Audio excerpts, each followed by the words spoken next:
Hey y'all, this is Linda. Welcome to my YouTube channel. Today I'm going to go over some of the modifications that I've made to my Hennessy hammock and how to set it up to make it fast and easy. So I've got my Hennessy hammock out, and it is the Ultralite Backpacker Asymmetrical Zip.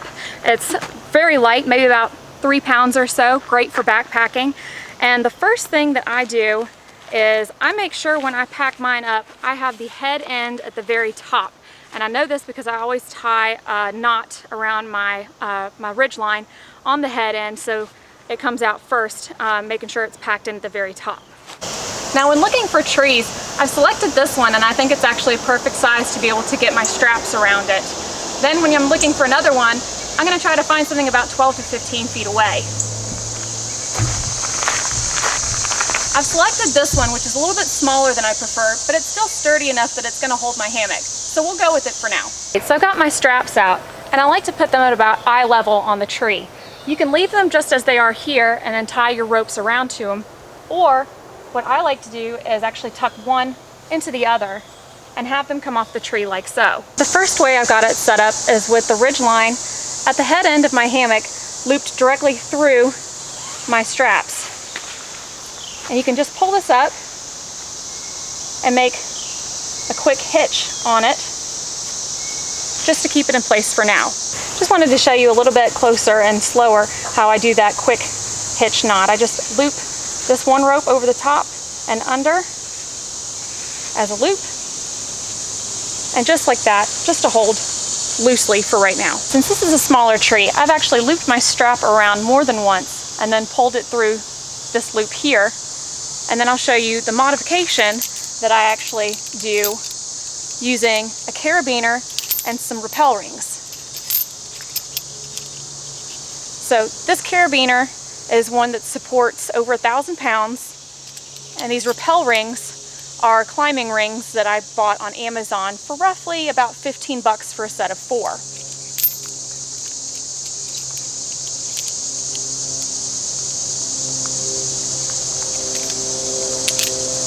I clip the rappel rings and the carabiner onto the end loop, and then I'm going to go get my ridgeline from the hammock from the first tree. So I've come back to my first tree, and I've taken the hammock here, still in the bag, and I'll pull it out as I'm heading over to my second tree. Super quick and easy since the snake skins are on it to keep it in line. To show you a little bit closer what I've done is I've taken the ridgeline and I've put it through both of the rappel rings. And then I take this end, feed it back through, and pull it out the middle. Just like that. So that I can pull on this end and it will pull the hammock up. However, if I try to pull on the hammock itself, the rings will tension and it won't let it pull back through. Let's say, for instance, you've selected a tree that's too large. I'm going to show you how to accommodate for that. What I've actually done is wrapped the strap around this smaller tree twice, and it'll show you that this didn't quite come close enough to the other side to be able to bring those two straps together. So what I've done is I've taken the ridge line from the hammock, put it up through one strap, around and down through the other strap. And then I'm just going to loop it through this way and come back up through this strap here.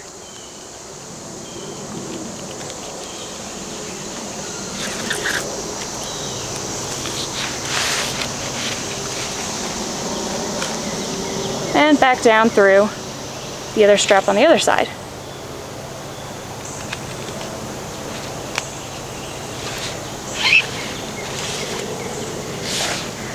Then tighten it up, and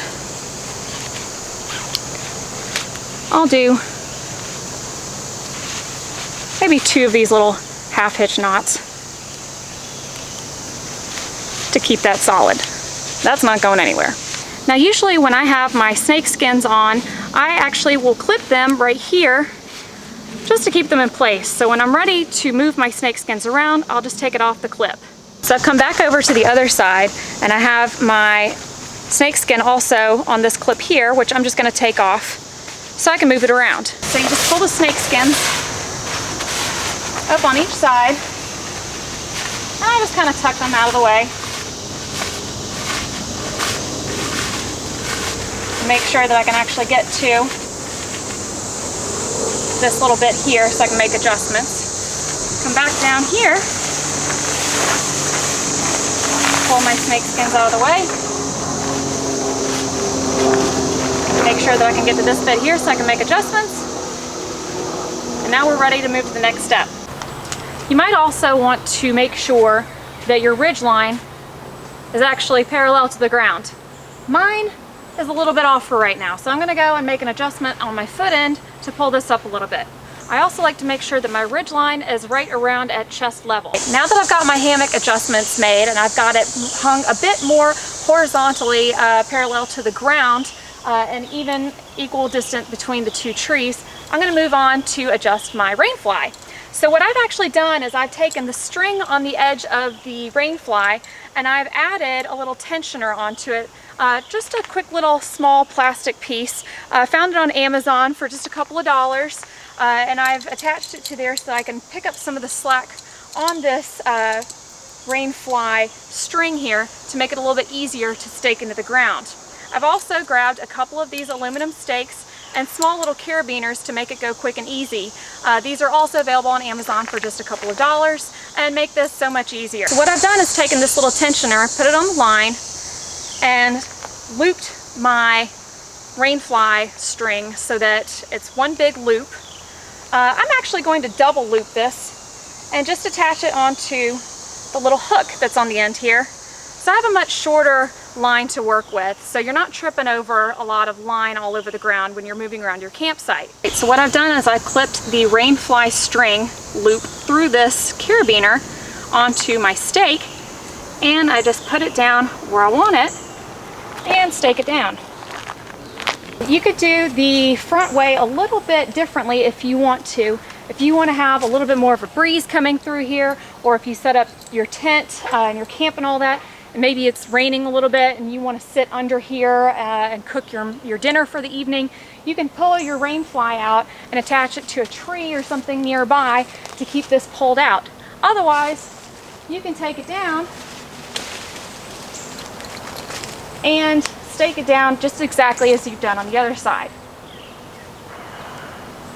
I'm going to clip my carabiner through here and pull it down and stake it down.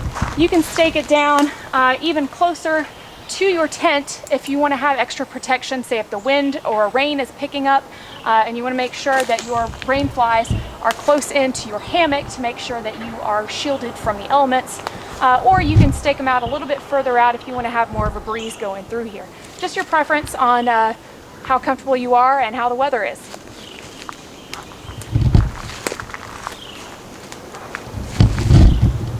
Next, we're going to take this bungee line that's attached to your hammock and we're going to do something with that. So you can actually attach this to your rainfly here, or what I prefer to do is stretch it out a little bit more and attach it to the carabiner I have down on my stake. So I'm going to go ahead and do that now.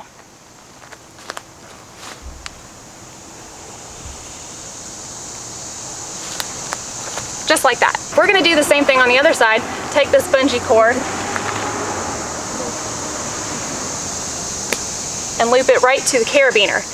This has a little bit of a bungee tension to it, so it'll allow your hammock to sway if the breeze picks up. So next I'm going to talk about the rainfly. I've actually got the rainfly rope tied off here and just kind of hanging down.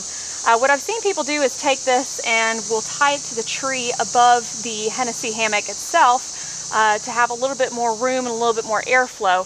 I prefer to actually just keep my rainfly tied right here to this tensioner that's on the ridge line, so you can move it down or move it up to position the rainfly over the hammock.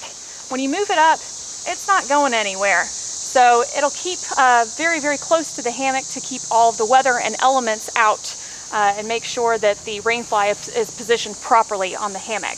I'm going to show you how you get in and out. We have the zippers right here, so I'll just pull those down, pull it up, and you can see the inside of the hammock.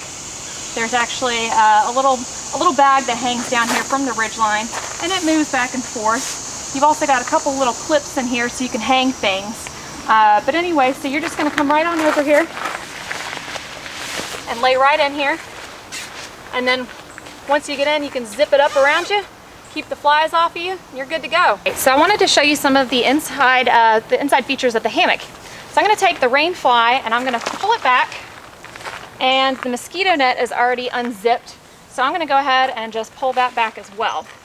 One of the nice things that Hennessy Hammock has done is they've actually attached this little bungee cord inside that will allow you to bunch up your mosquito net and get it out of the way.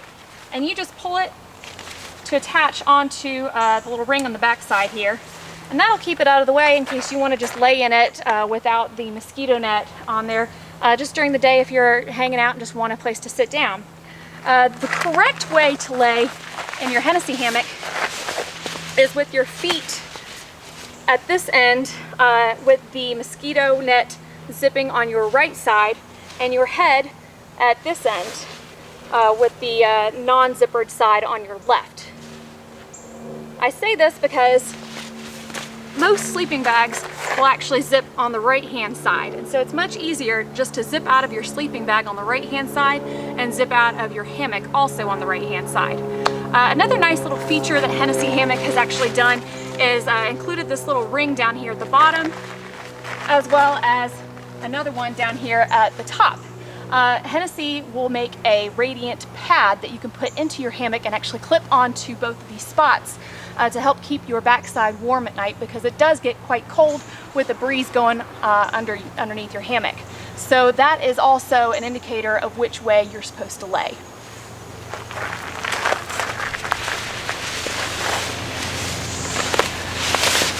I hope this video was helpful. Happy camping!